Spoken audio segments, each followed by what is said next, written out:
অসম বিধানসভা নির্বাচনে জয়লাভের পর এক অনন্য দৃষ্টান্ত স্থাপন করলেন হাইলাকান্দি কেন্দ্রের নবনির্বাচিত বিজেপি বিধায়ক মিলন দাস।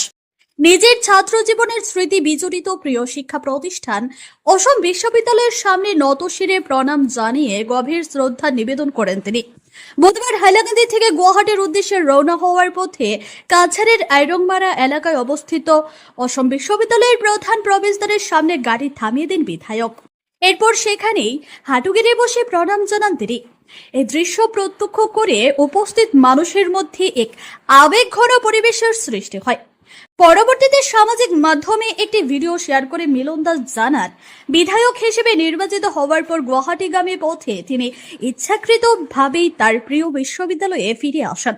বিশ্ববিদ্যালয়ের প্রধান ফটকে নতশিরে প্রণাম জানিয়ে তিনি তার ছাত্র জীবনের অমূল্য স্মৃতিগুলিকে আবারও অনুভব করেন। দীর্ঘদিন পর সেই পরিচিত প্রাঙ্গণে ফিরে এসে তার মন কৃতজ্ঞতা ও ভালোবাসায় ভরে উঠেছে বলেও জানান তিনি।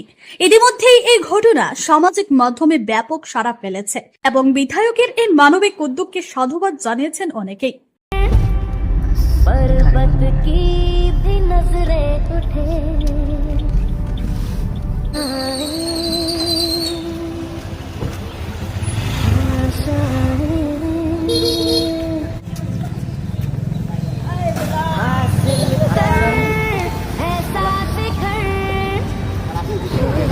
কিরকম লাগে যেখান থেকে ফার্স্ট তোমার সূচনায় কেন আইয়া আবার? খুব বেশি ফার্স্ট টাইম আসাম বিশ্ববিদ্যালয় আমার আবেগ, আমরা ইমোশন।